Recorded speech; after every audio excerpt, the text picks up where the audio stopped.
Greetings, welcome back to Black Bear News. We have got the buzz. We're all a buzz. What's the buzz? Tell me what's happening. I don't know. I'm gonna fix this buzz, I'm telling you. How you doing? Welcome back to Black Bear News, where everything is connected. We're live on Callin, YouTube, Rockfin. Almost had it there. Almost had it. I don't know. I might have to make a trip to the audio store and get a cord. What's going on in the chats of YouTube? Interesting.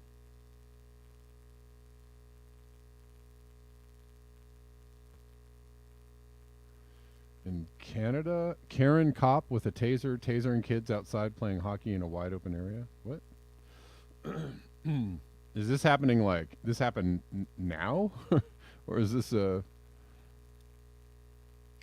something that happened 2 years ago? Why is she tasering kids playing hockey? I don't understand. Are they not supposed to be outside? I don't understand the story. Tell me more. What's going on, y'all? How you doing? Welcome. Oh, here's the story. I see.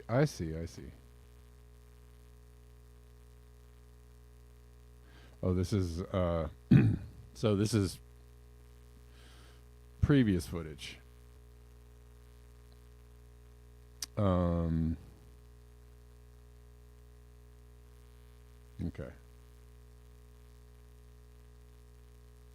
I see. It says, never forget, Calgary cops fought COVID by tasering teenagers who were playing hockey by themselves in a wide open and fresh air outdoor park. Yeah, I mean, yeah. Some places just took it a little too seriously, I guess.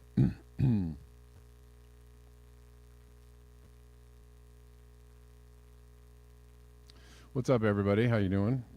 Greetings and welcome.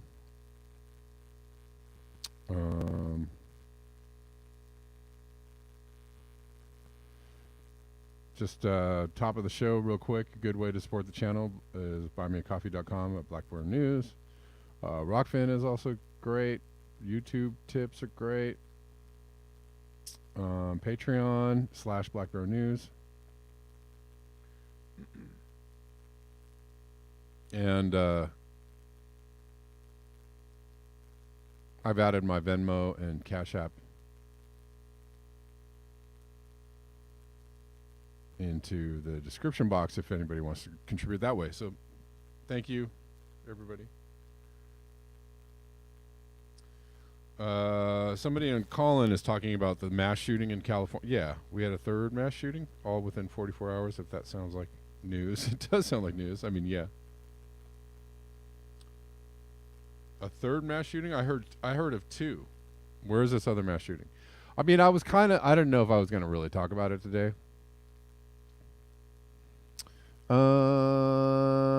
It seems strange these mass shootings involve what looks to be like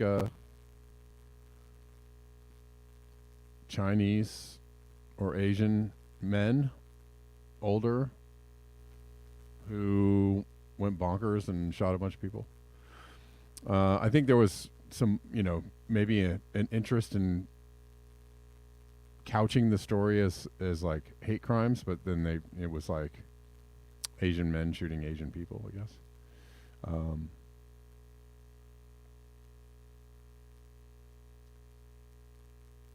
So they couldn't couch it as that. But so I've heard some interesting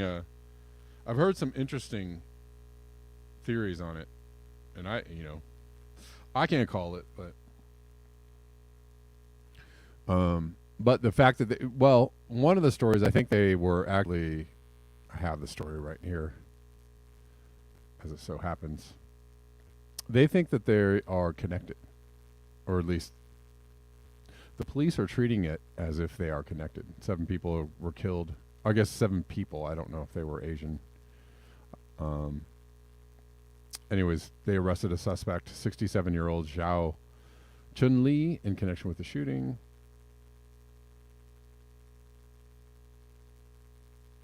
The shootings are being treated as related, although the connection between the locations was not immediately clear.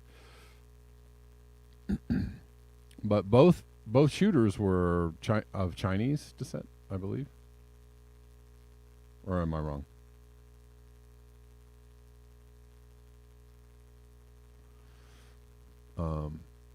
I mean, surely, yeah. These are shocking crimes. They just happen all the time. I don't know if it's. The third is ag workers. I think he was Chinese ethnicity. One was Chinese New Year targeting.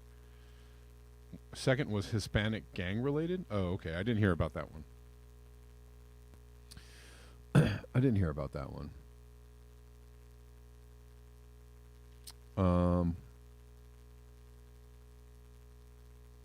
So they think that they possibly could be related. I was listening to somebody opine about this just now, just before this show.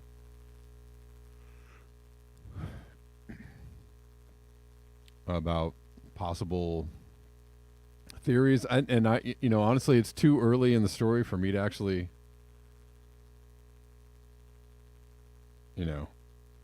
posit anything theoretical. I don't,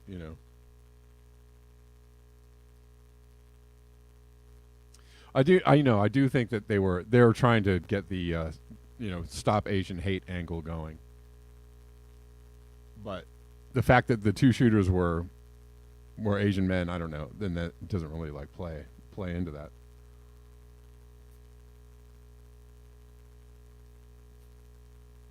Max Sarjay says possible V related. I don't know. Yeah, who knows? I don't know if they're. Yeah. Early in these stories of like mass shootings, it's good to kind of just wait and see how the truth ends up rolling out. Or, of course it's horrific that people lost their lives, or somebody may have felt such a sense of desperation or inner turmoil that they had to go out and do something like this. Like, both of those, all of those situations are sad. If that's what it was, but I really can't propose any theories on it until I actually hear a little more information. Although I did hear somebody mention, sleeper cells or something. I don't know. Who knows?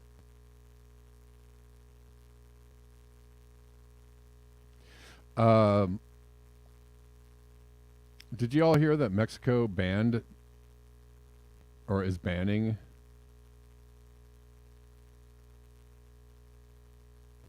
Yeah, okay. I guess that's what I heard, Denver too, but I don't know. Who knows? Who knows if it's related? I did hear the FBI raided secret Chinese police station in Manhattan. Interesting. But you guys know, you do know that there are Chinese law enforcement in the U.S. That is actually a true story. That's not a theory. That there are Chinese police or of course undercover police and military forces here, doing whatever. But there's also Israeli forces here. There's all kinds of people here, right? There's all kinds of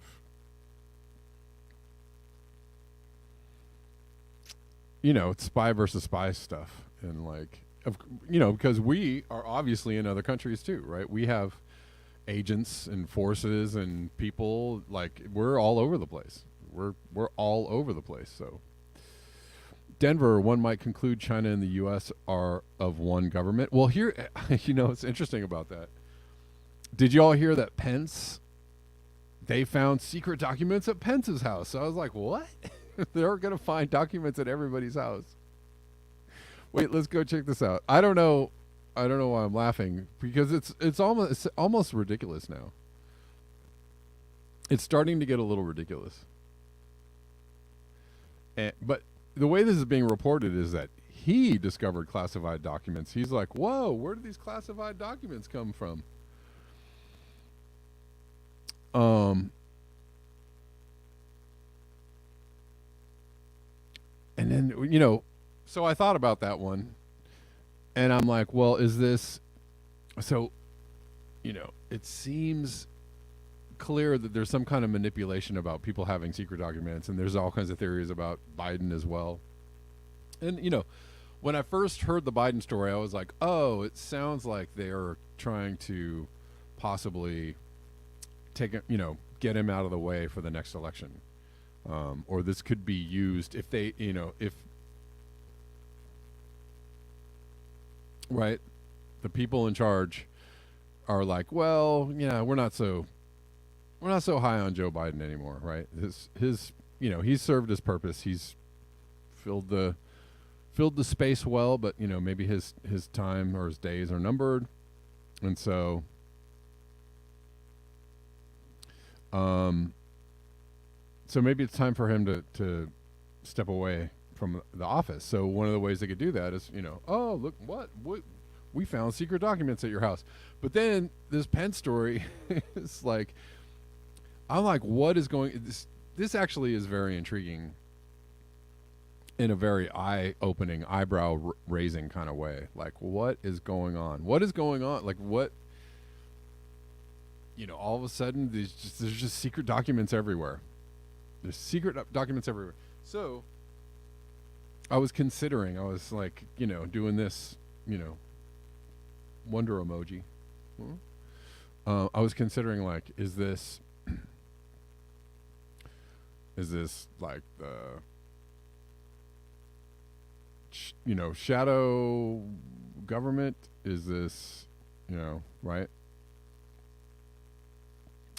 type forces trying to manipulate the players in the game, or could it be foreign, like the Chinese connection, or maybe it might be Israel, it might be somebody else. It's like there's a connection, right?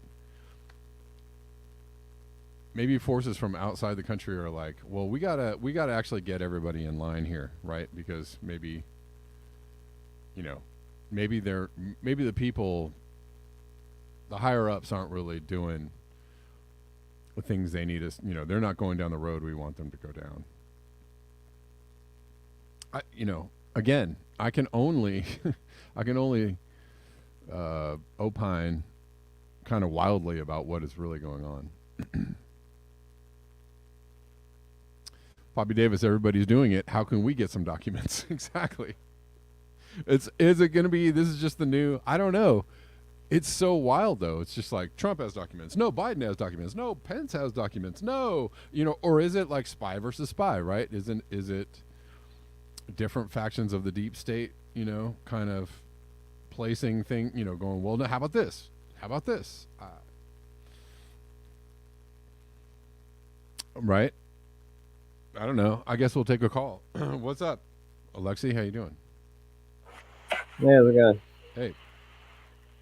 I was just gonna say, yeah, I see you're kind of going on a wild speculation right there. Oh, Um, I'm going on wild speculation. Or well, you feel like when you you? go like with the Chinese and like Israelis with the documents, I think it's way more simple than that. It's like, Okay, give me your theory. I'm game. I want to hear it because I don't. I'm just well, throwing stuff out there, man. Yeah. yeah, yeah.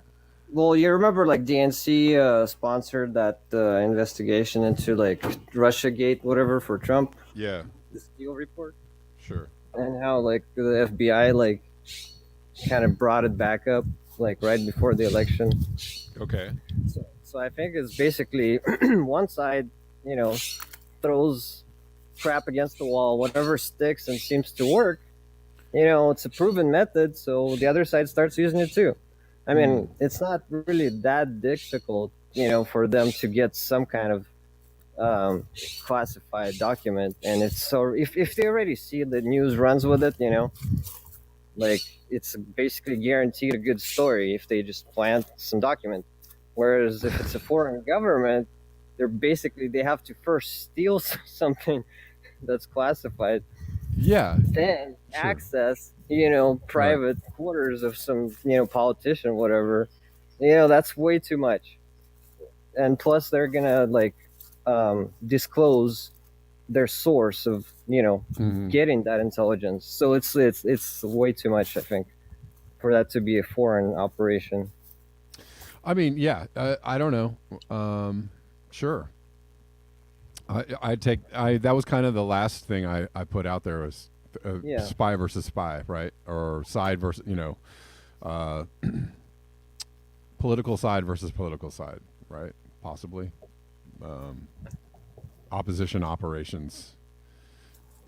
Possibly that possibly could be what it is. I don't know. Yeah, because I mean, I feel like there's a lot more sort of fluidity and interaction between like methods used, propaganda and discrediting opponents and misinformation between like foreign and domestic, Right. because like I was just reading a bunch of stuff about like propaganda and that stuff, and it's like they started like with World War I, that whole story, right, where they did like anti-German propaganda because everyone was isolationist in US, right? No one wanted to get involved in Europe, Right. so they had to like make up a bunch of stuff.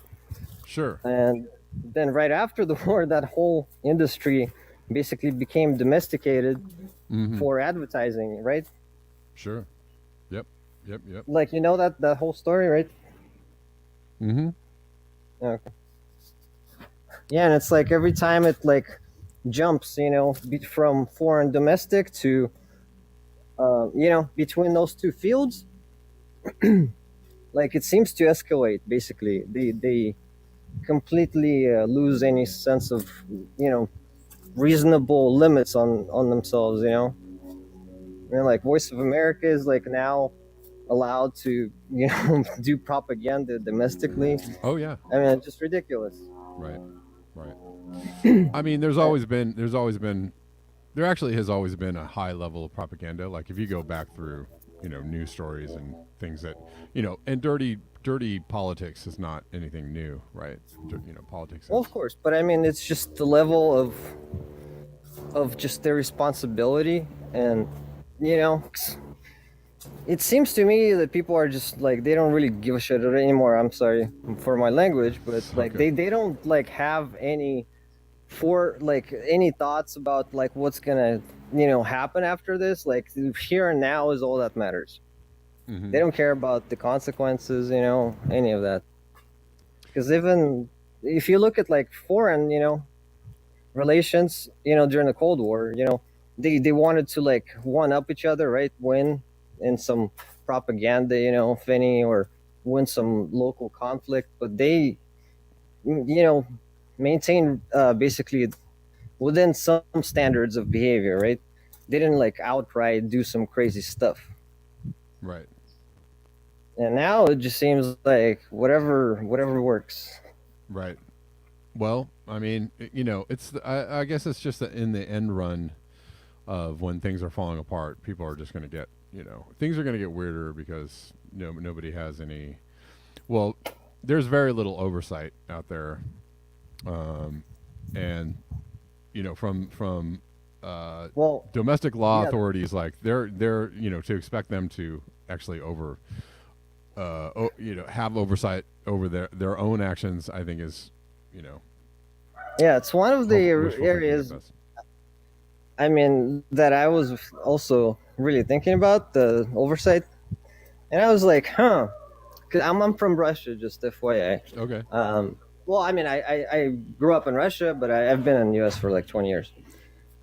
But like, I pay attention to both kind of sides, and yeah, I noticed that how like Soviet Union collapsed, right? Mm-hmm. Because basically, they were bringing up all the stuff like human rights violations and all that stuff, right? So people in Soviet Union basically like saw all that stuff that was going on, as part of the Cold War. Okay. Uh, and like this totalitarian regime basically destroyed itself, right? Sure. And we have this open democracy, and like no one gives a flying something about like all the stuff we're doing, like I wrote in chat, we have like black sites, Guantanamo Bay, Sure. Oh yeah, right. Sure. There's no. like Yeah, all it's the all. It's big. It's very large dose of hypocrisy. Right. and the difference is in a totalitarian regime, right? You have a guy that has like way more power than like we have here for a president, right? Mm-hmm. But it's not just power. He has also the responsibility. Like here, if a president is terrible, he's going to do one term, is going to get kicked out and go find a job at, some defense contractor. Like if you're a dictator and you're doing a bad job, you're going to get killed. Because that's the only way to get rid of those, Sure. of people with that amount of power. And a lot of times they see, I mean, if they're not doing good, no one wants to like, have the country train wreck itself. Right. And here, basically, the population, the public, is empowered to be the ultimate check on government. If we don't pressure our officials to enforce the rules, Mm-hmm. like no, they don't care. We're basically the ultimate judge, determination of like what's right and what's wrong. Well, if you believe that we actually have the power to steer, or actually, if we have the oversight over what our our leaders do, or what those in power can get away with, which we don't really. But well, I mean, would you disagree that technically, like by design, we're supposed to? yeah, well, yeah, by design, yes, we're supposed to. And so if we start like trying to apply our given like function, and we get suppressed like a lot, like it becomes obvious that it doesn't quite align with what's in the law and what's going on. You don't think more people are going to be noticing that? Yeah, well, and like also sure. like snowball. Sure. I mean, because otherwise, like the government's not going to regulate itself, which we can obviously see. No. Well, I mean, there was a famous Stanford study that came out a few years ago that basically showed that the people don't really have any say, or they don't really affect policy of the people in power, right? The people in power answer to the corporate and lobbyist needs and desires, right? So whoever has the biggest pockets controls the direction of the country and controls the direction, basically the political direction of like what laws get passed and what don't. Well, I mean, right? yeah, and we don't necessarily we don't have much of a say on anything. The only thing we have is public sentiment, and sometimes those in power actually respond to if there was enough unhappiness, if there's enough public sentiment, if enough people are like, nope, I'm not going to do that, or I really don't, if I really dislike that, they do, the signs show that they do go, oh, maybe that's not very popular, maybe we shouldn't, maybe we should back off of that. Care. Right. But like their priority is the donors, like you said, but the secondary priority, like if everything else being equal, of course they'd rather be popular than unpopular. Right. Naturally. Their goal is to do all the nasty things and all the dirty things, and keep passing laws that go against the population. They want to do all that, but they don't want people to actually notice that they're doing it. So they. Oh no! They straight up tell us. They don't even. In so many words, but they don't want public sentiment to be like, it's kind of like Republicans keep getting voted in by working class people who don't understand that their policies actually hurt them, right? They keep voting them in because they keep on both sides, right? You're right, absolutely. So it's like somehow they've created a great situation where they've done this mental sleight of hand, whereas they can get people to actually support them even though their policies don't have anything to do with what people really want, right? They just think like, yeah, oh, it's well, if not- I vote them this time, if I vote them in, they're going to do the things that we've been wanting to asking for all along. And then every time they don't do the things, and it's just the cycle repeats. I don't think that's true anymore. I think it's basically now. That was the case, like what you described was the case back when, before Clinton, when Democrats were supposedly for the people and Republicans were supposedly for the business. Right. Nowadays, since the Clinton administration, both sides are for business, just different yeah, kind yeah, of business. right. Yeah, sure. Traditional, like natural resources acquisition, defense, and the other side's like IT and defense. So I mean, they're both defense. So that's why they're we both have right-wing parties. They're just both right-wing parties. So now the choice is not which side you support; it's which side you hate more, which side you want to prevent. I'm serious. Yeah, no, I'm laughing because you're right on. I'm laughing because you're correct. I mean, if you look at the elections like Trump versus Hillary, it was basically which one is worse. They're both terrible. I mean, same with Biden and Trump. Everybody was trying to say, so which of these guys is more horrible? Basically. Right. So, I mean, because at the end of the day, it really doesn't matter ultimately, because I mean, both of them are going to be doing similar shit, Yeah, totally. Hey, man, I got another caller waiting on the line. So, Okay, do you mind if I let you go? No, don't worry. Thank you for calling in. It was interesting points you brought up. Thank you. Hold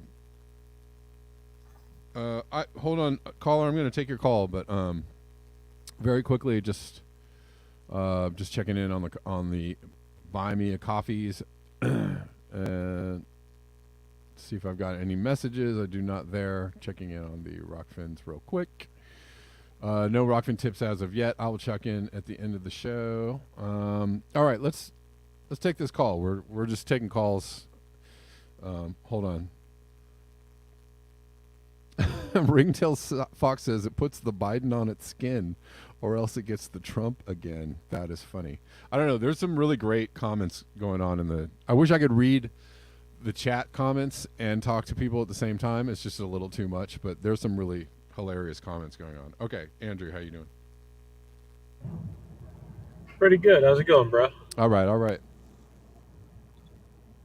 What's going on? Just listening to what you had to say. Yeah. And, I used to vote Democrat, but I just look at it like the only side that does anything for the people is some of the people on the right. We used to have Cesar Chavez that tried to throw illegal immigrants back over the border because they'd lower the living wage. And the only people talking about that now are the Republicans, not the Democrats. The only people that had planks of Bernie Sanders' platform of manufacturing in America and trying to return us to a living wage was Trump in 2020. None of the Democrats. So do you think that actually, I mean, that was his platform, but again, going back to the promises made and promises kept, do you think he kept his promises? Yeah, we had the lowest illegal migration in years under him for a stretch. And then he was actually bringing manufacturing back from Mexico and China. He didn't get as much done as he promised, but he was also obfuscated by both parties. I mean, both parties tried to knife him in the back and did. I mean, you're right about that. You're right. Absolutely. Yeah. I just look at it like, all right, there's no populism on the left right now. It's not happening for the people. Oh, yeah. But there's a populist movement that's growing on the right. So screw it. Vote with the guys on the right that are actually doing things for the people. I don't have a baseball team. I'll do whoever's helping the people. Awesome. That's great. I mean, I like that sentiment. I don't, so I didn't vote for Trump. Just to let you know very quickly, like I was a lifelong Democrat, and now I'm just politically homeless. Like I don't subscribe to either party. But I didn't vote for Trump. And he did some interesting things. He also did some things that were a little questionable, right? He played team sports when it suited him. And he did a few things that I did actually appreciate. So a few things he did I liked, but I'm not necessarily a Trump supporter, but I have to say, the message is that the Republican Party is putting out, or some members of the Republican Party are actually more leftist and more progressive than a lot of the Democrats, and that's a very interesting thing that I'm seeing. Like all of the things that they try to get, the things that they were trying to get Kevin McCarthy to agree to before they elected him speaker were interesting platforms, right? A lot of them were very progressive ideas and things that the Democratic Party would never actually consider or fight for. And I hear all the spin about they're far right and they're crazy and whatever. But if you actually look at, I read exactly what it is that they were asking for, and there were some very sensible things on there, like reducing the military budget. That's a lefty idea. That's something Democrats should be fighting for, and the Republicans are doing it. And so that's an interesting. You're right. On some levels, at least even just verbally, the only party that's actually trying to reach out to the common people is mainly the Republicans. But I don't see the Democrats doing that very much. But they're both the same. Anyways, you got something else for us? Yeah, you want to know something crazy but real? Okay, give it to me. Ye, formerly Kanye West, he is going to be running for president, and you're going to like his platform. I bet that you end up voting for him. Okay. Well, I mean, like I don't know. How are you going to vote for Ye? I mean, do you think you'd be a Ye supporter? Yeah. I've talked to Ali Alexander, who's helping him craft his campaign, and it's pro-America. It's pro-American. It helps the people, and it punishes the bastards on Wall Street. So you have to love it. I'm going to vote for him. That's my plan. Yeah. Okay. I mean, that's interesting. That's all good. I don't know. I don't know. I haven't actually heard anything from Ye in a couple of weeks, so nobody really knows like where he's at. But he's got married. He's been busy. Oh, that's with right. his That's right. You're right. He did get married. You're right. Well, thanks, man. Thanks for calling in and let me know how you're feeling about the coming election or things in general. But and we'll see if Ye does a run and what he has to say. And like I'm intrigued. I'm interested. I don't know. I don't know. And I don't have any opinion about it right this second. But like we'll see how it plays out. Thanks, man.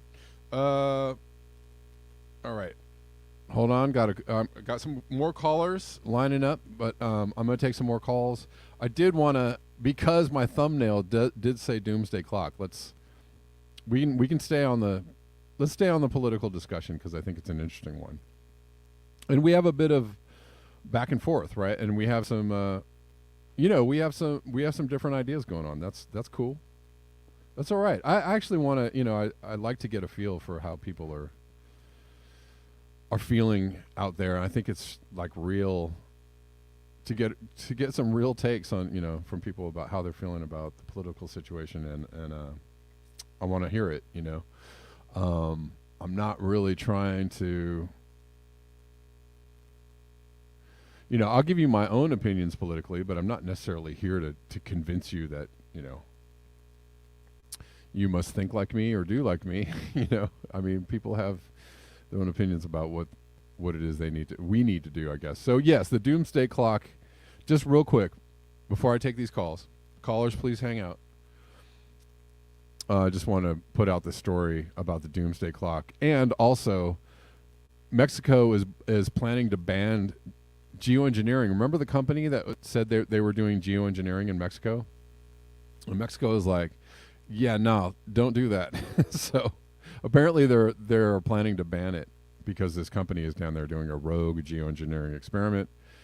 And also the Doomsday Clock, yes, is now closer than ever to midnight. 90 seconds to midnight. That sounds like either a really great band name or a good album name for a band, 90 Seconds to Midnight. I feel like I actually have an album called Midnight to Midnight, which is about as close to the Doomsday Clock as you can get, right? Yeah, my album is called Midnight to Midnight, meaning it's midnight, sucker. But Yeah. Anybody want to talk about these doomsday things, or are we going to stay on politics? What's up, Phantomas? How you doing? Well, yeah, the one thing that I would say about regarding Trump and regarding anything with politics, and to tie this in with the Doomsday Clock, is the fact that I think that I want the president that gets us the off ramp to the closest, ugliest truth. I don't want to wait anymore. Give us that ugly truth that we need to see, so the faster we can regroup and Yeah. work on this. Because if we don't, Kevin, the problem is that promise of tomorrow, it gets more and more painful, more and more people get more and more agitated, more and more chaos, more and more volatility. Mm-hmm. We need that moment. It's just like boom, you know what I mean? Not the doomsday moment, but just that moment where we hit that off ramp and we say, "Oh my God, where are we now?" That's all of us together. That's the reason why. The only reason that I would be for a president like Trump. Not because I support him or his policies, but because he is the type to get us on that off ramp for a second term and be like, "Oh my God, we're." So you think if he ran again or if he won again, that would be a catalyst? I think it would help more so than getting another Biden Light 2.0 or something like that. I think what would happen if we got another Biden is that more and more people would say, "Well, you see what happened? We avoided Trump," or something, and they would give us that constantly over and over again. That's what we need to do, and then we would be constantly on that type of road that we see ourselves on.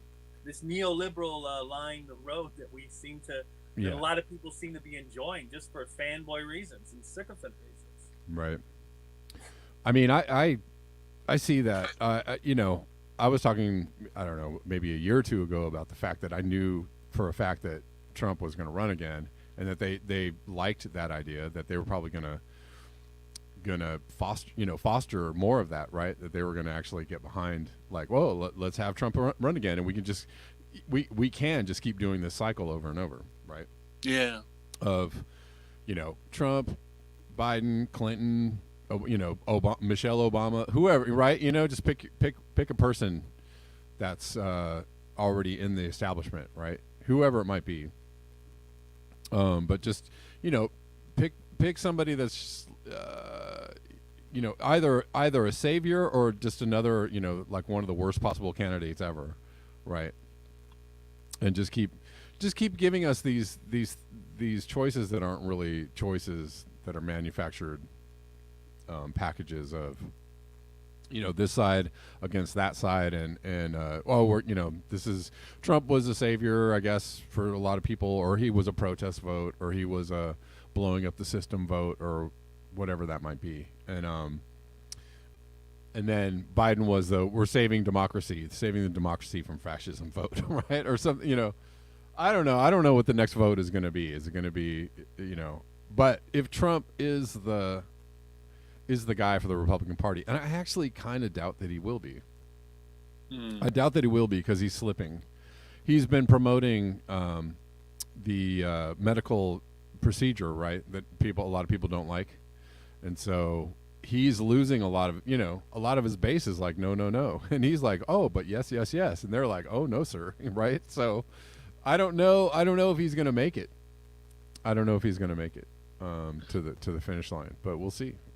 Well, going to the Doomsday Clock scenario, I believe that we have so many people who are policy wonks that are now in favor of having a limited nuclear war, that's the reason why we're pushing so hard in Europe, and why we're going to continue to keep pushing so hard, because a lot of these people believe, who are foreign policy analysts and strategists, they believe, like, we can. I know we can do it this time, and that's why I think the reason why they won't let go. And I was listening on another radio show, and they were talking about this theory because of the news with Crimea now, and the fact that they want to try to go for more of territory, try to get Crimea in their back pocket and stuff like that. Yeah. And I think if you think about it where we are, Cav, and you think about the fact that so many of these people haven't seen war, you can see why so many of these losers would think, yeah, we can do it this time. Let's do a limited nuclear war.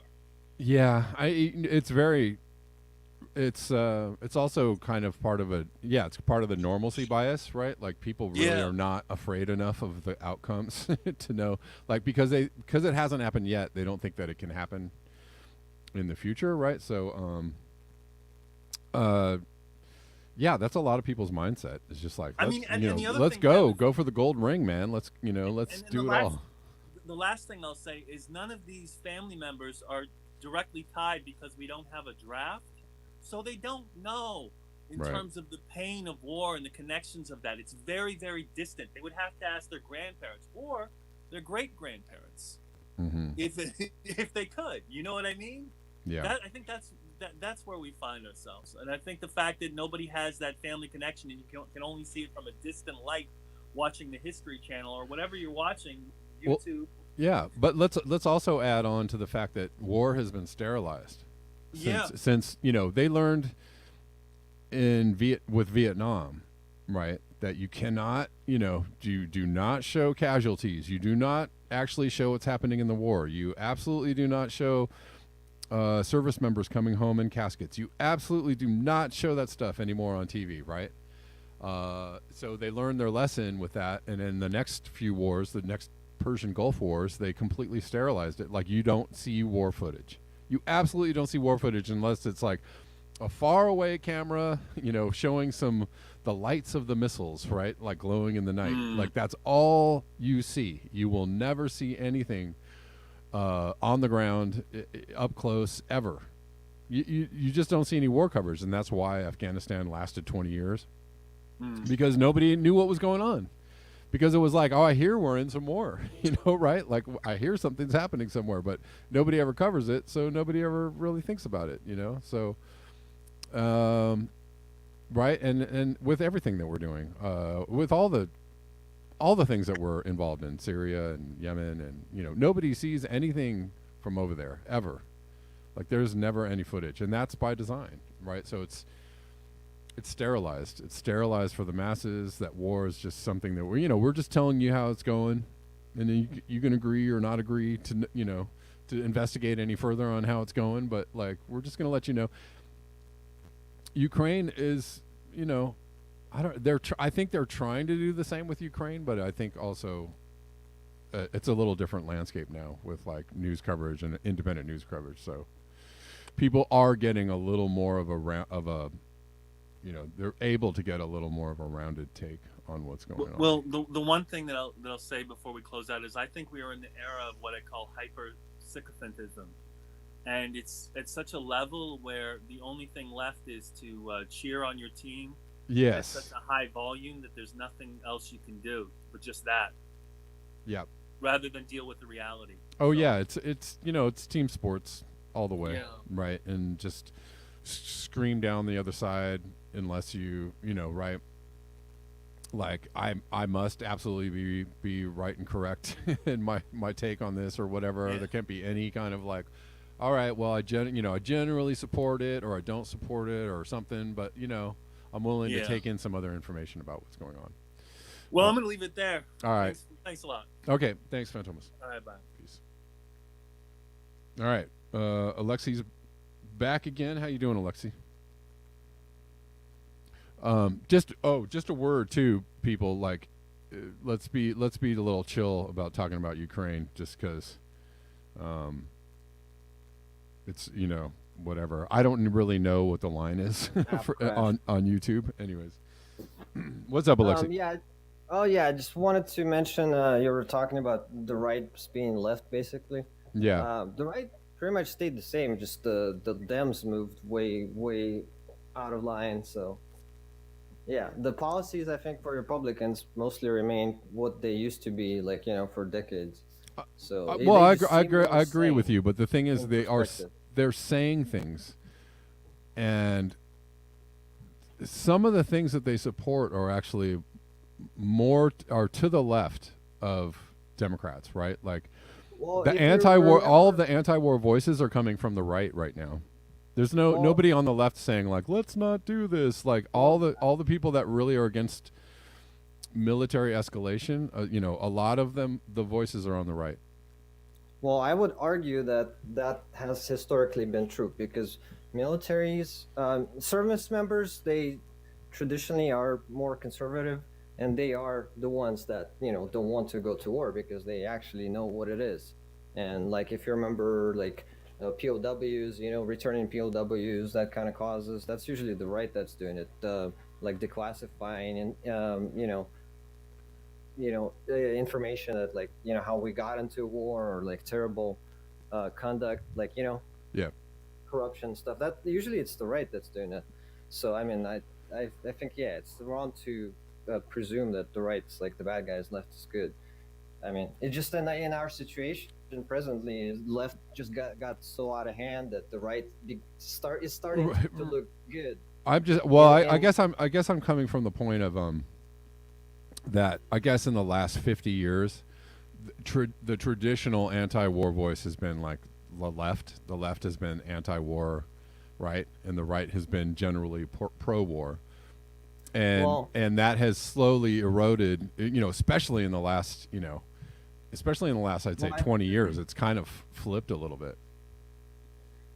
Uh, I don't know if I completely agree because the left used to be like during World War II era, they used to be more internationally involved, not necessarily fighting wars, like initiating wars. It was more like getting involved in existing conflicts to like stop further killing.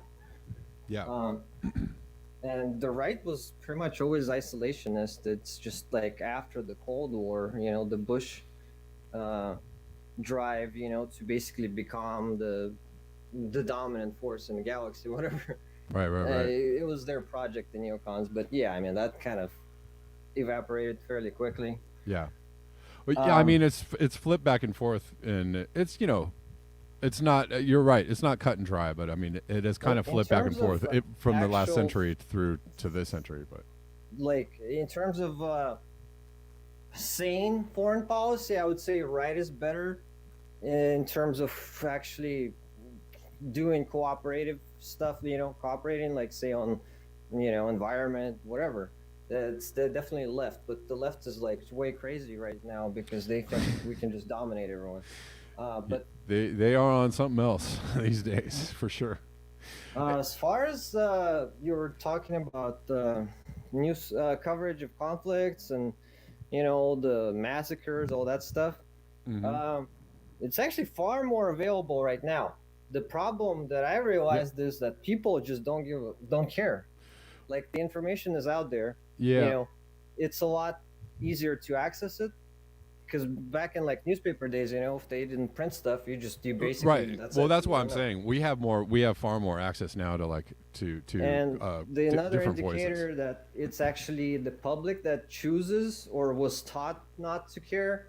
I'm obviously they push narcissism like since I don't know, since probably the when first colonists arrived here.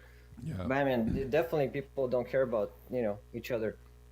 You can True. tell that's the case because we have the homeless crisis, and so it's like people stare at it every day on the way to work, and no one's doing anything about it. Their own Yeah. citizens. And I mean, the Yeah. whole like the black, the discrimination, all that stuff. It's like on paper, yeah, the civil rights movement accomplished stuff. It was basically forced through their, through their clenched teeth. But like the actual racism is still there. It's like the mindset is the same. It didn't change that much. It Hmm. just people learned that that's not an acceptable behavior anymore. Right. Well, it's gone on. Hey, Alexi, I got to let you go, man, because Okay, I sorry. gotta finish up the show. But thank you. I'm gonna take. Well,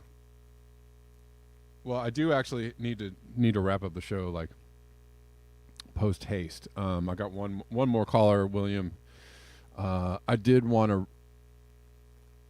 Man, there was so I had the idea that I was going to talk about a lot of things today, but we ended up just taking a bunch of calls, and that's okay. That's cool. Sometimes the show just goes in a different direction, and I thought this was a very interesting direction myself. But just, I mean, the reasons why they moved the Doomsday Clock is because, just for the sake of giving you some information, the time moved from 100 seconds to midnight to 90 seconds to midnight. Between Russia's nuclear brinkmanship, that's in its war on Ukraine, that's what they're saying. USA Today. The real threats of climate change becoming increasingly dire, and ongoing concerns about more possible pandemics caused by humans encroaching on formerly wild areas. Okay, so that's their reasoning, I guess. I don't know if I have time to debate that reasoning or the space, but that's why they moved the clock, right? Anyways, the world is facing a gathering storm of extinction-level consequences, exacerbated by the illegal invasion of Ukraine by Russia. This explains why the latest advance of the clock, said Mary Robinson. Yeah.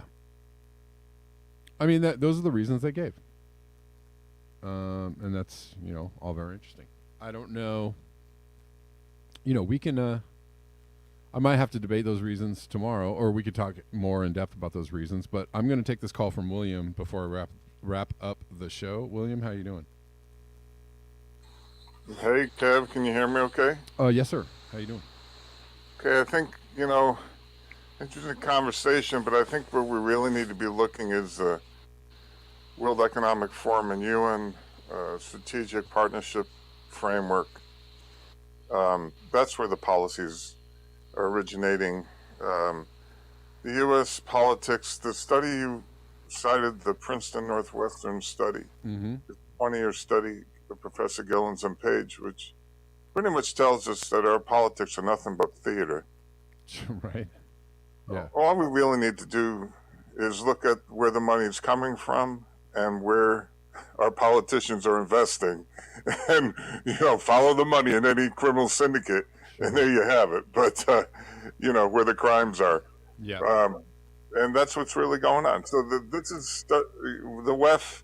Obviously, they're young global leaders, 1,200 of them, plus their global influencers. You put them together, you got well over 5,000, maybe 6,000 government, non-government organizations. That's where things are shaking, and everything funnels down from there.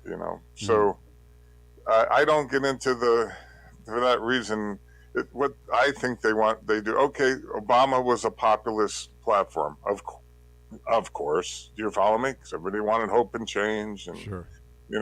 And then that was 8 years of more of the same. Because when you got the FOIA requests come out, who basically chose his cabinet was Chase Morgan. Right. The bankers, Sure. who just represent the Western European banking cartels out of London City. I mean, let's be honest, right? Mm-hmm. And then you have then you look at Trump. Well, Trump, he runs on a populist platform, and then who's his Treasury Secretary? Steve Mnuchin, the foreclosure king out of California, who Kamala Harris wouldn't go after when she was 88. Yep. Yeah, I mean, it's just a revolving circle. Really, they put lipstick on a pig, put them out there, and say, no, I'm going to fight for you, and we go right, left.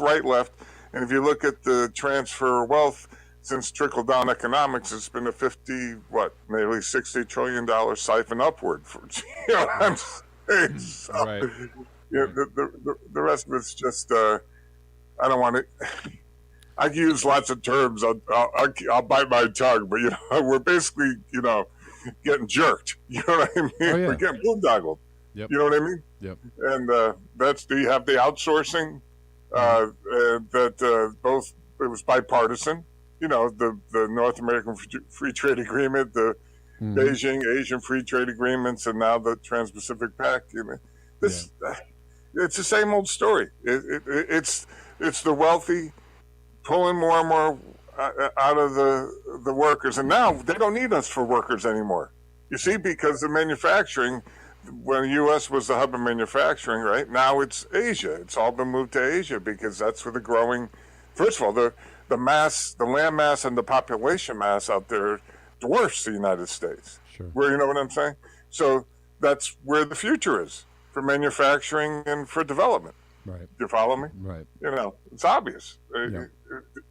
So that's where it's all going. So, I mean, then I know. Do you think that we're going to have a or do you think, or actually, do you think there's already some kind of global governance in place? Right? Do you think all these major powers are working together, or do you think they're actually against each other? Well, I think Just to get into that, just to jump into that conspiracy. Yeah, no, that's a good thing. I think to discuss. I think there's some power struggling going on. Obviously, we see that, but usually what has happened in the past, like take Libya or Iraq, when they wanted to break away from the petrodollar, that's why we invaded them. Right. You follow me? That's why we toppled their governments. They want to break away from the petrodollar and sell their oil directly through a different currency. Sure. So that's why we go to war. It's Smedley Butler, Words of Racket, or John Perkins' Confessions of an Economic Hitman. Those two tell the story pretty much. Yeah. So it's been Western hegemony, national rules-based order, where everybody else has been under the thumb, and Saudi Arabia has been a puppet, right, since the petrodollar and when Nixon went over and made that agreement, and so we supply them arms, and then we have all the whole thing's a total mess. Right. Indeed. I don't know. Then you have China and Russia's been secondary, tertiary, but now China's rising, and that's been the agenda of the Rockefeller Foundation, everything to move all that manufacturing. That didn't happen by accident. These are decades. No. Well, that's the thing. It's hard to think that they're really actually on the other side of some kind of divide, when it's like we basically shifted our entire manufacturing base right into another country and said, guess what? You guys make this stuff for us dirt cheap, and then we'll buy it all back from you. Right? And that agreement has been in place for a long time, and so it's like it's hard to really actually think like, well, somebody was whatever. This just, they're really against us, We have all of our major businesses make stuff over there, but, they're really our enemy. Okay, sure. Anyways, yeah, man, thanks, William. I appreciate it. I apologize. I really got to I know you got to go. Good talking to you. But thanks for the words. All right.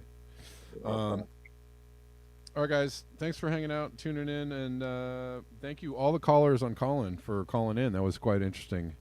I wish I had more time to unwind some of these conversations a little more, and unfortunately that's just a product of my schedule, my tight schedule. But I don't know, who knows, maybe I'll do some longer shows so we can get some more callers to call in and we can have some deeper conversations. But thank you guys for hanging out,